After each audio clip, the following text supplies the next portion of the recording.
C'était affreux, enfin, j'ai pas d'autres mots, enfin, c'était affreusement beau.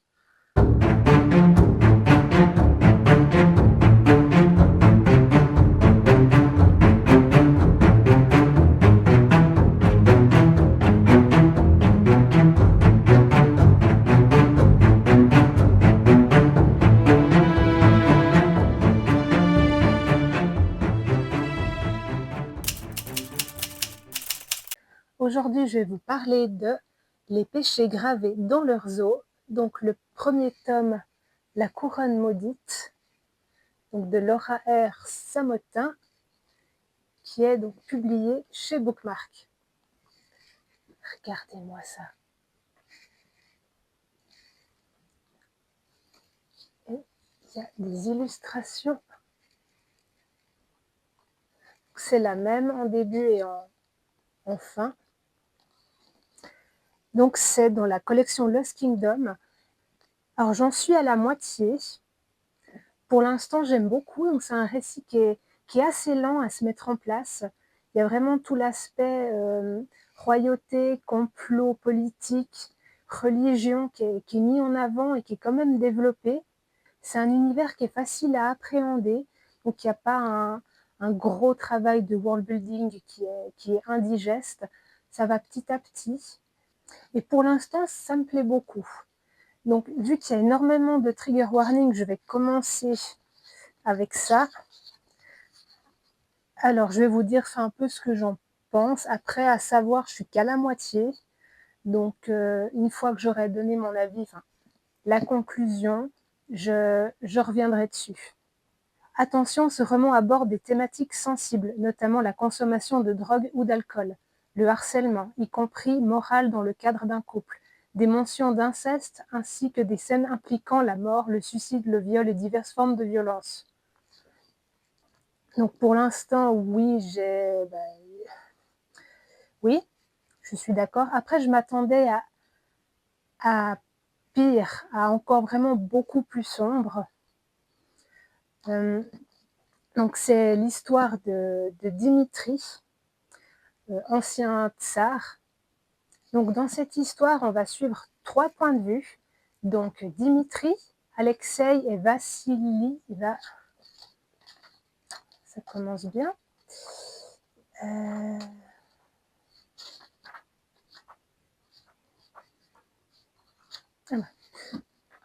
Il y a aussi plusieurs illustrations dedans. C'est pas ça que je cherchais.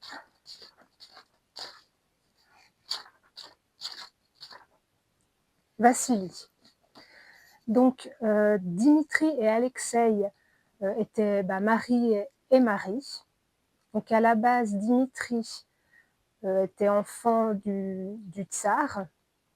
Et il était l'un des derniers nés, donc il n'était pas amené à devoir devenir tsar lui-même. C'était un peu la roue de secours, enfin le dernier. Et c'était prévu qu'il épouse donc Alexei, qui vient d'une très bonne famille, qu'il fasse un mariage d'alliance.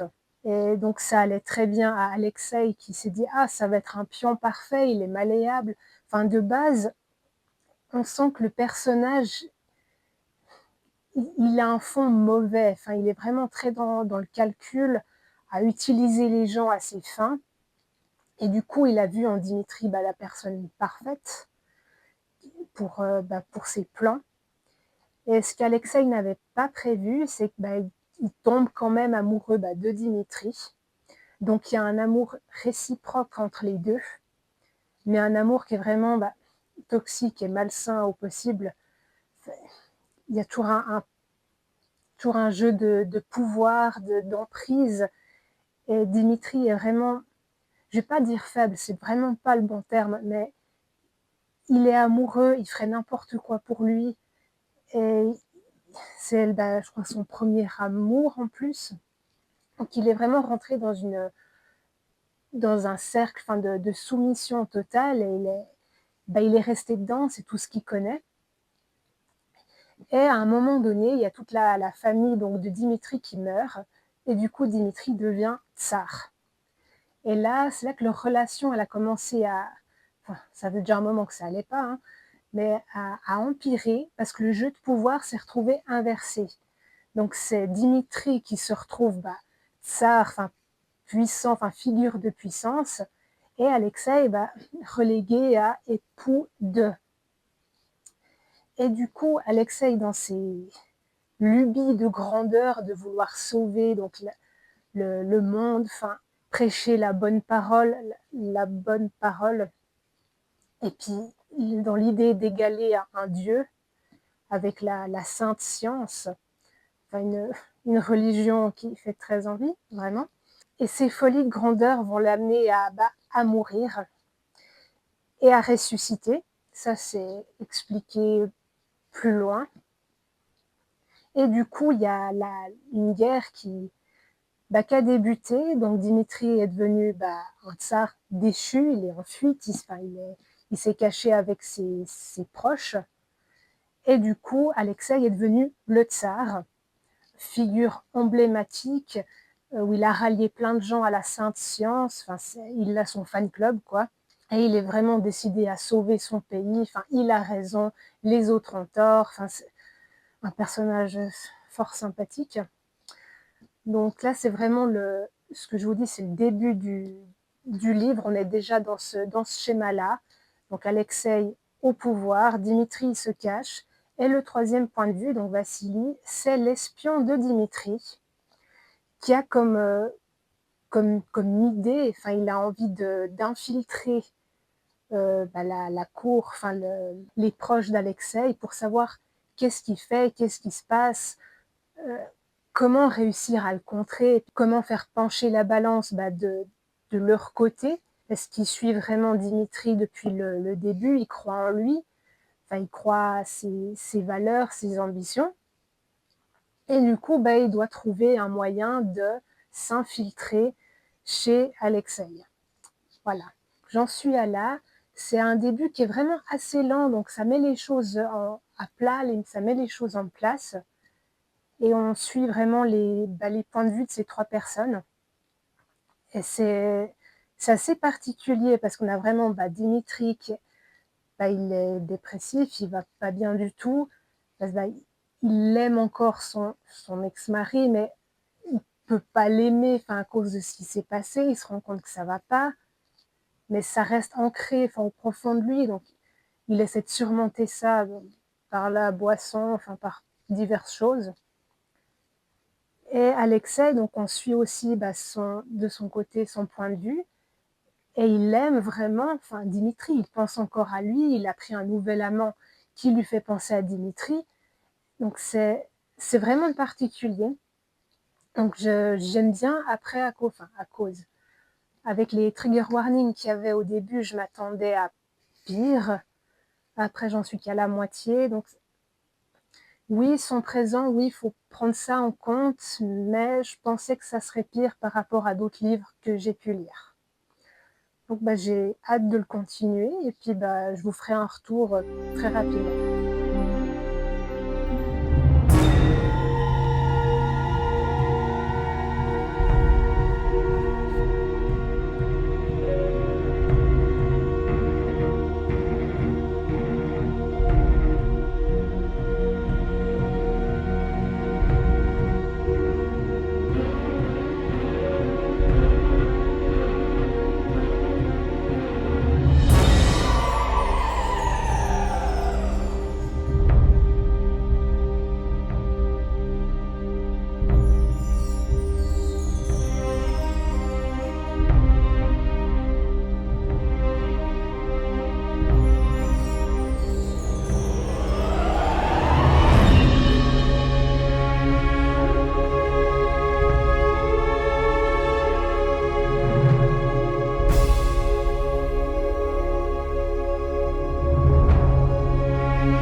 J'ai fini ce premier tome et il me faut la suite. Vraiment, il me faut la suite maintenant. C'était une sacrée lecture. J'ai beaucoup de choses à dire dessus. Du positif, pas du négatif, mais il y a certains points que j'ai envie de soulever tout de même, qui m qui ont pas entaché ma lecture, mais qui m'ont empêché de rentrer vraiment entièrement dedans et la vivre à fond. Alors avant ça, j'en étais à Vassili qui qui essayait justement d'infiltrer la cour d'Alexeï et il a tout monté un plan pour ça, il a trouvé le plan parfait, enfin, il va vivre sa vie de son côté et tenter d'arriver, à atteindre ses objectifs. Tout le reste du récit reste dans la même optique que la première partie. C'est assez lent, les choses se mettent en place. Heu, donc Dimitri et sa cour découvrent petit à petit ce qu'il en est, en gros dans la merde dans laquelle ils sont. Concrètement parlant, c'est ça. L'alternance des chapitres est vraiment très bien rythmée, donc ça avance, crescendo, enfin autant, du côté de Dimitri, Vassili, Alexeï et il n'y a même pas un point de vue que j'ai préféré à l'autre. Ils sont tous vraiment différents, apportent vraiment quelque chose au récit. Enfin, j'ai adoré suivre ces 3 personnes, même si Alexeï, je peux même pas dire que je le déteste. Enfin si, je le déteste, mais c'est c'est compliqué. Et les points de vue donc du coup d'Alexeï sont très intenses à lire parce que, j'ai envie de le détester, mais au final, c'est compliqué et on apprend qu'il entend des voix de Dieu, soi-disant, et il rêve vraiment de grandeur, de fonder le plus grand empire, au monde. Enfin, il est un peu parti loin dans son délire. Il est persuadé d'avoir raison, de pouvoir sauver le monde, heu, qu'il prêche vraiment la bonne parole, qu'il est dans le vrai. Mais d'un côté, enfin, je sais pas comment il se rend compte que son idée, elle tient pas la route. Enfin, il a des soucis, sérieux. Et c'était très intéressant à suivre son cheminement de pensée. C'était très intense et je comprends le pourquoi du comment des trigger warnings. Parce qu'autant la première partie, enfin la première moitié, je trouvais ça pas gentillet parce que c'est minimiser des choses vraiment affreuses. Mais je m'attendais donc à pire et justement la deuxième moitié, j'ai compris le pourquoi du comment. On a pu assister justement à la mort d'Alexeï et son retour parmi les vivants. Donc on a assisté à tout ça par des sortes de flashbacks, on va dire. Et vraiment, cette scène, elle était d'une violence. Enfin, waouh, non, c'était, je vais pas dire incroyable, parce que c'était incroyablement horrible, mais c'était génial comme ça a été fait, vraiment. Ainsi que tout le côté enfin, folklore juif qui s'est beaucoup plus développé. Enfin, j'y connais un tout petit peu, donc j'ai pu voir les parallèles. Donc c'était vraiment très intéressant de redécouvrir ça, enfin de voir d'autres facettes. Du reste, l'autrice, à la fin du livre, elle en parle un peu. Donc j'ai trouvé ça super intéressant parce que du coup, c'est les notes de fin, les remerciements. Ouais, il y a vraiment pas mal de pages et j'ai adoré les lire en plus. Et vraiment, donc cette partie-là, enfin cette fin, elle est vraiment plus intense, enfin émotionnellement que la première partie. Le rythme s'accélère un petit peu, c'est pas dérangeant, enfin ça crée vraiment ce sentiment d'urgence, enfin c'est très bien, enfin c'est en raccord avec le récit. Par contre, le seul point que je trouve vraiment dommage, c'est la plume de l'autrice. Je l'ai trouvée pas assez descriptive, dans tout ce qui est atmosphère, ambiance. Donc il y a tout qui était focalisé sur les protagonistes et ça, ils sont vraiment très bien réalisés. Leur souffrance, leur ressenti, c'était génial à lire. Enfin génial, c'était affreusement génial à lire.